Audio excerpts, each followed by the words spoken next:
Hello friends, this is Pradeep Singh and you are watching me on my YouTube channel that is Reasoning Ace।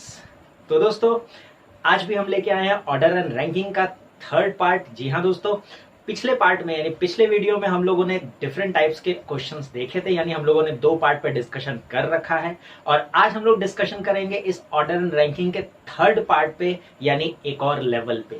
जी हाँ दोस्तों, थोड़ा ये different type का question होगा। ये भी एग्जाम में बहुत पूछा जाता है, चाहे वो एसएससी हो, रेलवे हो या फिर बैंक ही क्यों ना हो। यहां से क्वेश्चन आपको कंफर्म एग्जाम में मिलते हैं। ठीक है, तो चलिए आते हैं दोस्तों अपने क्वेश्चन पे। तो मैं बारी बारी आपको क्वेश्चन दूंगा और उसका सोल्यूशन भी कराऊंगा, और आप चाहें तो हर क्वेश्चन पे आप वीडियो को पॉज करके क्वेश्चन सॉल्व कर सकते हैं। तो पहला क्वेश्चन आपकी स्क्रीन पे ये रहा।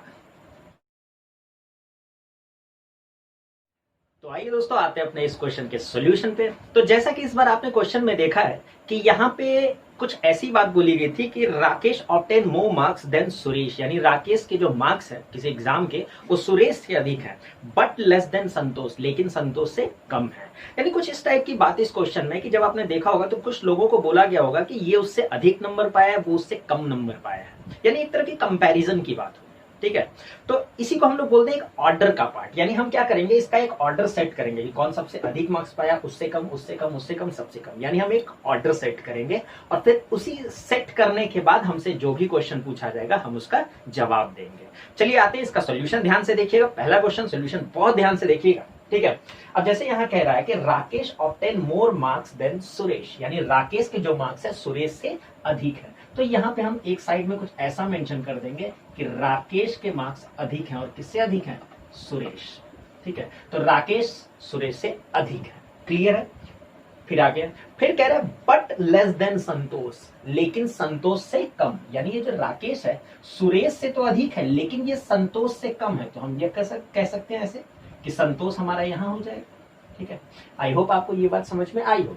ठीक है, इसके बाद की लाइन में कहा गया है कि Ramesh obtain more marks than Rajesh, ठीक है, बट लेस देन हरीश। अब समझिए, कह रहा है कि अगली लाइन में कह रहा है कि Ramesh obtain more marks than Rajesh.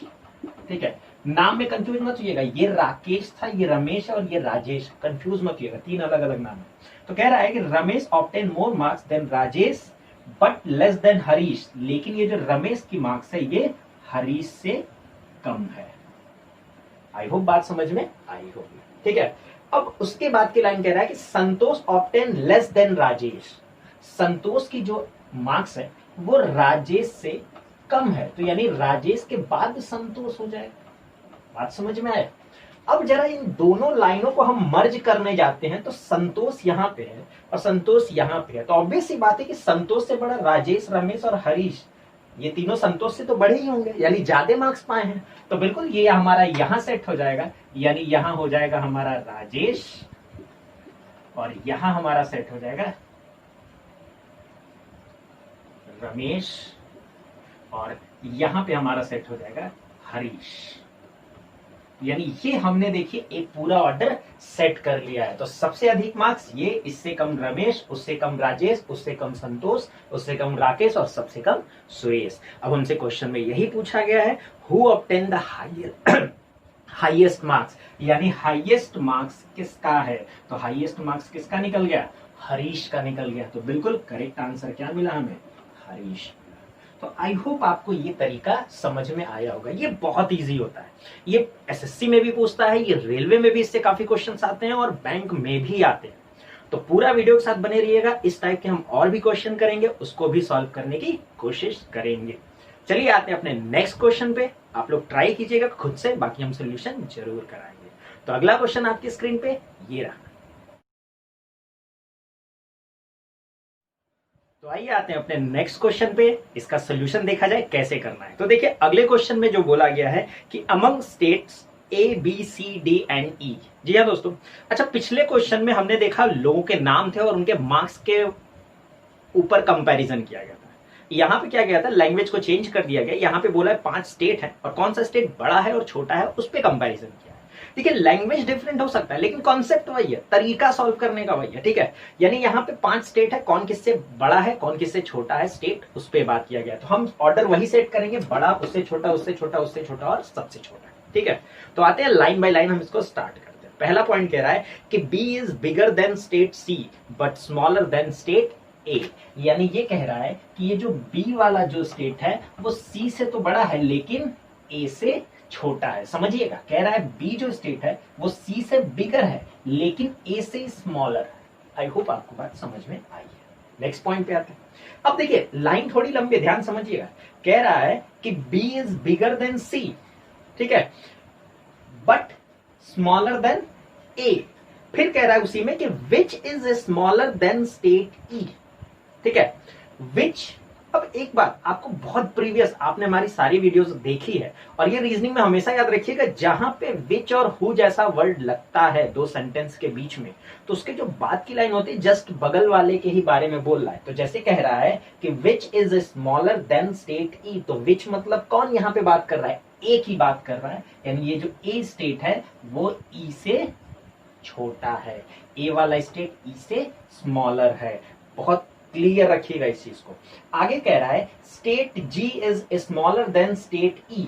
अब समझिएगा, कह रहा है कि स्टेट जी जो है ये स्मॉलर है, किससे स्मॉलर है, ई से स्मॉलर है, and not smaller than state A. लेकिन ये जो है ये ए से छोटा नहीं, इसका मतलब ये ए से बड़ा ही होगा। बात समझिएगा, ये ई से तो छोटा है लेकिन ये ए से छोटा नहीं है, इसका मतलब ये ए से बड़ा होगा। क्लियर है, यानी ये हमारा ऑर्डर सेट हुआ यहाँ पे। अब समझिए, अब जैसे अगर हम देखें यहाँ पे कि ई और ए के बीच में जी आना है, तो यानी इस ई और ए के बीच में यहाँ पे क्या आना है, बीच में जी आना है, तो हम कह सकते हैं ना कि इस पॉइंट पे हम यहाँ पे जी सेट कर देंगे और यहाँ पे क्या सेट कर देंगे, ई सेट हो जाएगा। आई होप आपको ये बात समझ में आई होगी। आप देखिए हमारा पूरा अरेंजमेंट कंप्लीट हो गया। और क्वेश्चन हमसे यह पूछा है, how many states are bigger than state G. State G से बड़े कितने स्टेट हैं। तो भाई जी से बड़ा तो एक ही है ना, ई। बिल्कुल, ऑप्शन क्या हुआ, 1। यानी स्टेट जी से सिर्फ एक स्टेट बड़ा है, तो जिस ऑप्शन में 1 लिखा है वही हमारा करेक्ट आंसर होगा। तो आई होप आपको यह सोल्यूशन समझ में आया होगा। तो आते हैं नेक्स्ट क्वेश्चन पे। देखिए धीरे धीरे हम क्वेश्चन को बदलते भी जाएंगे। आते हैं नेक्स्ट क्वेश्चन पे, ट्राई कीजिएगा क्वेश्चन, इसका सोल्यूशन हम अभी कराएंगे। तो अगला क्वेश्चन आपकी स्क्रीन पे ये रहा। तो आइए दोस्तों, आते हैं अपने इस क्वेश्चन के सॉल्यूशन पे और ध्यान से देखिए इसका सॉल्यूशन कैसे करना है। इस बार क्वेश्चन आपको देखने में थोड़ा सा बड़ा लगा होगा और एक आध कंडीशन शायद थोड़ी सी अजीब लगी होगी, लेकिन बिल्कुल बस कॉन्सेप्ट वही है, तरीका वही है सॉल्व करने का, ठीक है। यहाँ पे देखिए फिर ये बात बोला गया है कि देयर आर 6 फैमिली मेंबर, यानी 6 फैमिली मेंबर्स है, P Q R S T and U, and all of them are of different age, और सबकी उम्र जो है वो अलग अलग है। यानी यहाँ पे उम्र की बात हो रही है। फिर कह रहा है कि P is younger than only 1 person, यानी बात यहाँ पे क्या है, यंगर मतलब कोई छोटा है और ओल्डर यानी कोई बड़ा है, ठीक है। तो इस चीज को समझिएगा, लैंग्वेज बहुत क्लियर रखिएगा। तो हमको पहले ये क्लियर रखना है कितने लोग हैं भाई, 6 लोग हैं फैमिली में, तो हम 6 का प्लेस पहले बना लेते हैं। 1 2 3, ये चौथा, ये पांचवा और ये छठवां, हम 6 को यहीं पे सेट करेंगे। अब पहला पॉइंट कह रहा है कि P is younger than only 1 person. देखिए कंडीशन 2-4 लाइन थोड़ी बड़ी है, लेकिन अगर ध्यान से लाइनों को पढ़ा जाए तो बहुत ईजी है। ध्यान समझिएगा, कह रहा है कि P सिर्फ एक बंदे से छोटा है, P is younger than only 1 person. अच्छा ध्यान से सोचिए इस चीज को, अगर P सिर्फ एक ही पर्सन से छोटा है तो इसका मतलब P इस पोजीशन पे आएगा, सिर्फ इसी से छोटा होगा, क्योंकि बोला है कि P सिर्फ, ओनली वर्ड लगा है, बहुत ध्यान समझिएगा। तो P सिर्फ एक बंदे से छोटा है। ये एग्जाम का क्वेश्चन है इसलिए मैं बहुत क्लियर इसको सॉल्व कर रहा हूं, ध्यान समझिएगा। फिर कह रहा है कि T is older than Q and S। समझिएगा, कह रहा है कि T इज ओल्डर देन, यानी T बड़ा है किससे, Q और S से, ठीक है। अब समझिएगा T बड़ा है Q और S दोनों से, लेकिन Q और S में कौन बड़ा कौन छोटा, हमें अभी ये पॉइंट क्लियर बिल्कुल नहीं है। चलिए अब हम आते हैं नेक्स्ट आगे की लाइन पे। तो आगे की लाइन ये भी कह रहा है कि बट नॉट एस P। जी हाँ दोस्तों, ये पूरी लाइन क्या थी कि T is older than Q and S but not as P, लेकिन P जितना नहीं। कहने का मतलब है T जो है Q और S से तो बड़ा है, लेकिन ये P जितना बड़ा नहीं है। तो बहुत क्लियर समझिएगा, ये बहुत आसान है, ठीक है। चलिए आगे बढ़ते हैं और आगे का पॉइंट हमसे ये कह रहा है कि S is older then only 1 person. अब समझिए, कह रहा है S इज ओल्डर देन यानी बड़ा है और ओनली 1 पर्सन। सिर्फ 1% से, यानी S सिर्फ 1% से बड़ा है, इसका मतलब बाकी सबसे छोटा है। यानी इसका मतलब S सिर्फ 1% से बड़ा है, तो कंफर्म S की प्लेस यही होगी ना, तभी ना ये बाकी सबसे छोटा होगा। ठीक है, आई होप ये बात आपको क्लियर हो रही हो। अब जरा एक बात समझिएगा, यहां पे अगर हम इसको इस तरीके समझे, देखिए आगे की लाइन में क्या कह रहा है वो भी देख लीजिए। आगे की लाइन कह रहा है कि you is the youngest in the family, you youngest यानी सबसे छोटा है, यानी यू कहां हो गया, या। ठीक है, अब जरा गौर से समझिए, यहाँ पे पी और एस के बीच में दो लोगों की प्लेस खाली है, और अगर आप इस चीज को ध्यान रखेंगे तो पी और एस के बीच में मेरे यही दो लोग तो बच रहे हैं। देखिए पी जब भी होगा तो टी से बड़ा होना चाहिए, और Q जब भी होगा, अरे T जब भी होगा तो Q से बड़ा होना चाहिए, और हमें T और Q दोनों बढ़ने, तो ऑब्वियस सी बात है P और S के बीच में यही दोनों तो यहाँ आएंगे, T और Q। और ध्यान रखिएगा T Q से बड़ा है तो पहले T होगा, फिर उसके बाद क्या होगा, Q होगा।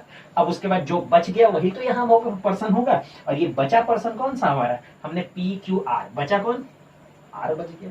तो ये कंडीशन देखिए हमने कंप्लीट कर लिया है। ठीक है, तो देखिए ये सेट कर लिया। अब इसके बाद एक आध लाइन और एक्स्ट्रा ऐड क्या किया है, ध्यान समझिएगा। लाइन बोला है the age of S is 42 year, कह रहा है कि जो एस है इसकी उम्र जो है वो 42 ईयर है, इस बार उम्र भी दे दिया।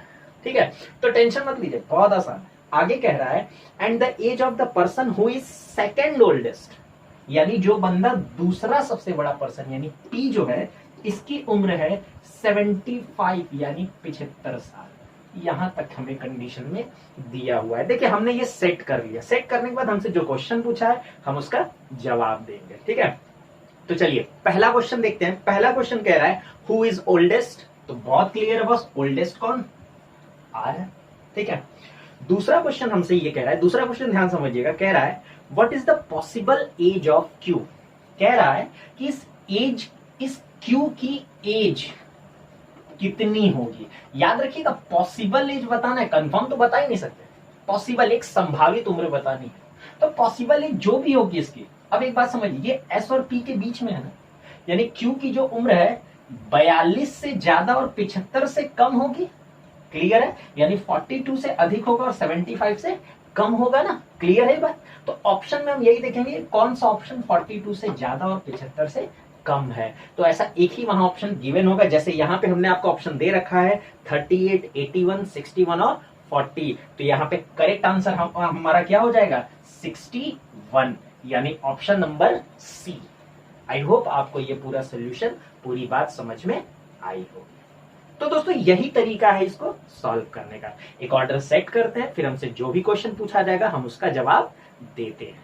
तो चलिए अगला क्वेश्चन दे रहा हूं स्क्रीन पे, ट्राई कीजिएगा। तो अगला क्वेश्चन आपकी स्क्रीन पे ये रहा।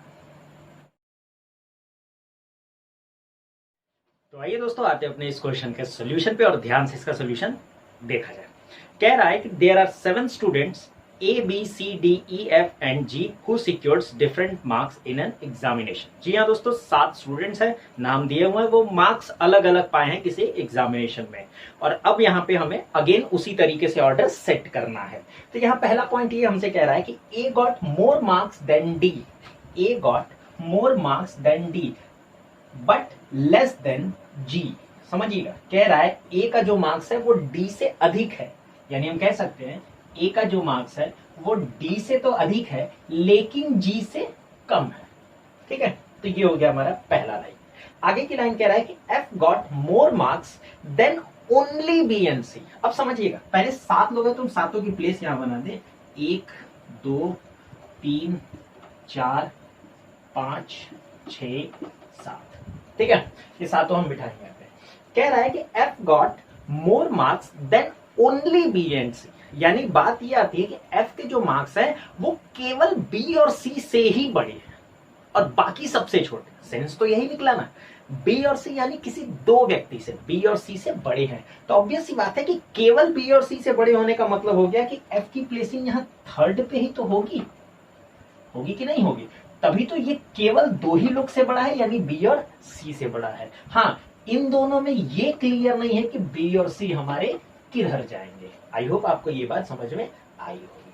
ठीक है, अब आगे की लाइन बढ़ते हैं। तो आगे का पॉइंट हमसे ये कह रहा है कि the one who got second highest is 92 marks.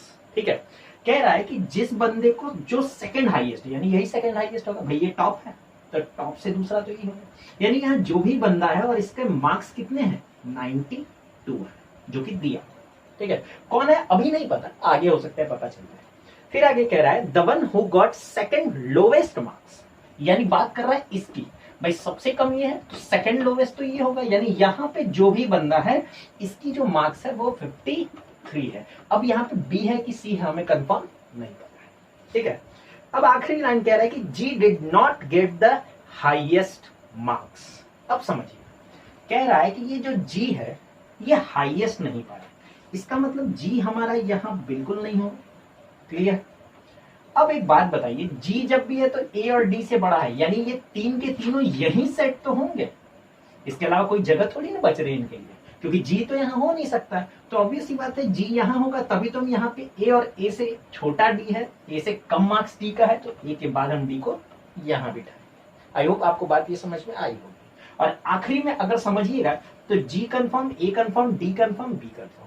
और हमें इतना पता है बी और सी में कौन किधर होगा कंफर्म नहीं पता, लेकिन बी और सी जब भी होगा तो यही दोनों जगह पे होगा। यानी अब जरा आप ध्यान से बताइए, यहां पे कौन बचा, यहां के लिए बचा कौन, ई बचा। आई होप ये बात आपको समझ में आ गई। यानी ये हमने ऑर्डर सेट कर लिया। अब हमारे क्वेश्चन का जो भी क्वेश्चन होगा उसका आंसर हम इसी के अकॉर्डिंग देंगे। हाँ ध्यान रखिएगा, इसकी प्लेसिंग हमें क्लियर नहीं है। ठीक, तो आते हैं अब इसके क्वेश्चन पे। ठीक है दोस्त, तो पहला क्वेश्चन जैसे यहां पे कह रहा है कि इफ एफ गॉट 64 मार्क्स, ठीक है, कह रहा है कि यदि एफ की जो नंबरिंग है, ये पहले क्वेश्चन में कह रहा है कि यदि एफ की जो नंबरिंग है वो 64 है, यानी एफ के जो मार्क्स है वो कितने हैं 64 है, then what will be the possible marks of A. तो हमें बताना है इस ए का पॉसिबल मार्क्स कितना। अब देखिए, कंफर्म तो बता नहीं सकते, लेकिन हमें इतना पता है कि ए का जो नंबरिंग होगा वो एफ से ज्यादा होगा और ये जी यानी 92 से कम होगा। तो हम अगेन वही तरीका जो हमने पिछले क्वेश्चन में बताया था, आप ऑप्शन में जाइए, ऐसा कोई ऑप्शन जो 64 से अधिक हो और 92 से कम हो। जी हाँ, हमने जो ऑप्शन आपके क्वेश्चन में दे रखा है आप वहां देख सकते हैं, एक ऑप्शन वहां पे मेंशन किया गया है, यानी 81। Option number D, correct answer क्या हो जाएगा, ऑप्शन नंबर डी 81। तो ये रहा हमारा फर्स्ट क्वेश्चन का सॉल्यूशन। आई होप बात समझ में आ रही है। आते हैं अपने सेकंड क्वेश्चन पे, इसी कंडीशन के सेकंड क्वेश्चन पे। जरा सेकंड क्वेश्चन को गौर से देखिए। सेकंड क्वेश्चन में कह रहा है if C got 17 marks more than B.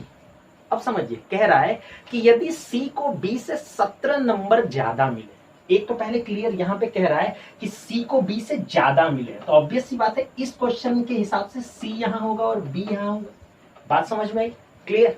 फिर ये भी कह रहा है कि जो सी की मार्किंग है ये बी से 17 अधिक है, यानी बी और सी अगर 53 है तो ऑब्वियस सी बात है बी जब होगा तो इससे 17 कम होगा।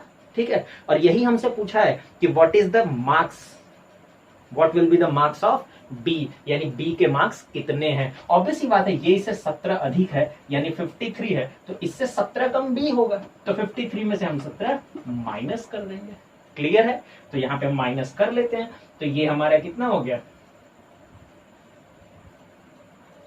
6 यहां बच गया और यहां से हमारा कितना बच गया 3 बच गया, यानी टोटल, यानी ये बी की मार्क कितनी बच गई हमें, बी के मार्क्स कितने मिल गए हमें 36 मिल गए। तो करेक्ट आंसर होगा 36। जो भी ऑप्शन दिया होगा आप इसको टिक कर सकते हैं। तो आई होप आपको ये क्वेश्चन के आंसर्स बहुत इजीली समझ में आ गए होंगे। देखिए, इस टाइप के क्वेश्चन बहुत पूछे जाते हैं, चाहे वो एसएससी हो, चाहे बैंक हो, चाहे रेलवे ही क्यों ना हो, बहुत क्वेश्चन पूछा गया है। ठीक है, तो ध्यान से क्वेश्चन को बनाइएगा। और हाँ, अगला क्वेश्चन मैं आपको दे रहा हूं, वीडियो पॉज कीजिएगा, ट्राई जरूर कीजिएगा। ये अगला क्वेश्चन भी बहुत इंटरेस्टिंग है, ये भी एग्जाम में पूछा गया है। तो ये आपके स्क्रीन पे ये रहा।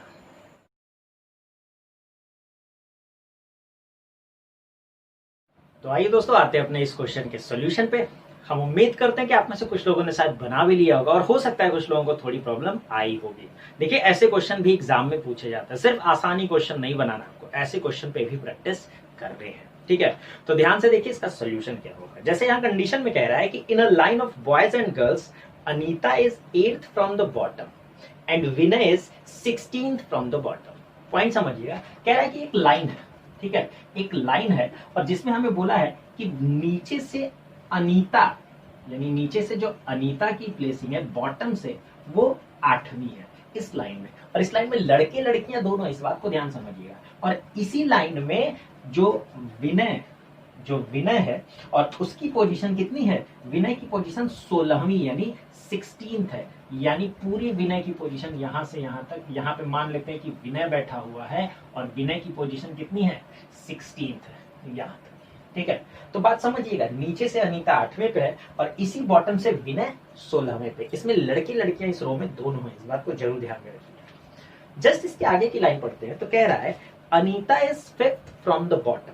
ठीक है, समझिए एक बात, अनीता जो है नीचे से 5वीं है। ठीक है, अनीता नीचे से 5वीं है and 7th from the top among girls. अब देखिए यहां पे जो लाइन बोला है ये इससे थोड़ा अलग बोला है, कह रहा है कि जब बात सिर्फ लड़कियों की आएगी, ठीक है, जब सिर्फ लड़कियों को अगर गिना जाए तो अनीता नीचे से 5वीं है और ऊपर से 7वीं है। जी हाँ दोस्तों, नीचे से 5वीं और ऊपर से 7वीं है। कब, जब सिर्फ लड़कियों को गिना जाए। एक बात बताइए, अनीता की पोजीशन हमें नीचे से भी मिली है और ऊपर से भी मिली है। तो हमने आपको यहां से एक कॉन्सेप्ट पिछले पार्ट में बताया था कि जब हमको दोनों साइड से वैल्यू पता हो तो दोनों को जोड़कर हम -1 कर दे तो हमें ये टोटल मिल जाएगा, यहां से यहां तक लड़कियां कितनी है ये तो पता चल जाएगा। बात समझ में आया? तो बिल्कुल यहां से हम कर सकते हैं कि 7 और 5 12 -1 यानी लड़कियां कितनी हो गई इसमें, 11।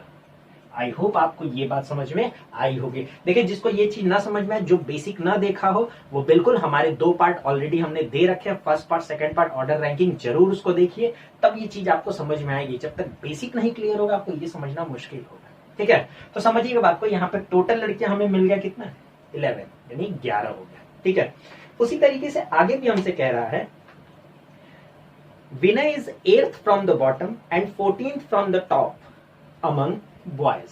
अब बात, जब लड़कियों की अलग कंडीशन दी थी तो अब लड़कों की भी एक कंडीशन बोल दिया है। अगर हम इस लाइन में सिर्फ लड़कों को गिने, इसी लाइन में अगर हम सिर्फ लड़कों को गिने तो यहां कह रहा है कि विनय जो है नीचे से 8वां होगा।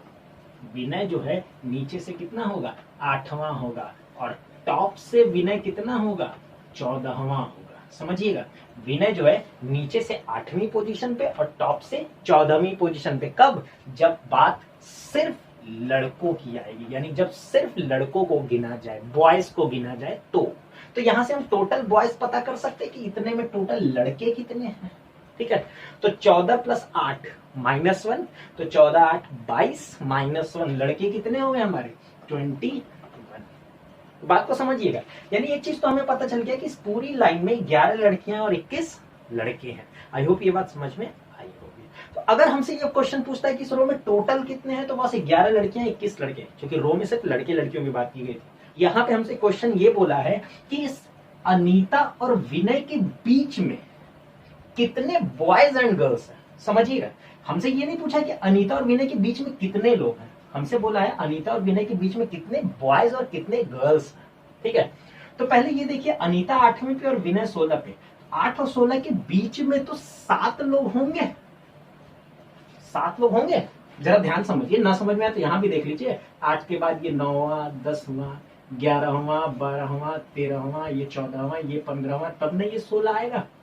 ठीक है, तो इस 8 और 16 के बीच में 1 2 3 4 5 6 7 कितने लोग होंगे, 7 लोग हो गए। ठीक है, तो ये हमें पता चल गया कि विनय और अनीता और विनय के बीच में कितने, 7 हैं, लेकिन हमें ये बताने कि 7 में लड़के कितने और लड़कियां कितनी। अब इसको कैसे निकालेंगे, ध्यान समझिए।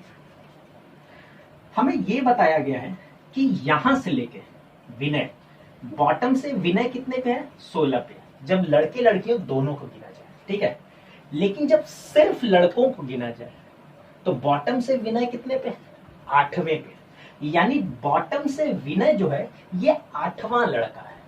बात समझिएगा, विनय 8वां लड़का है। अगर हम सिर्फ लड़कों को देखें तो ये विनय 8वां लड़का है नीचे से।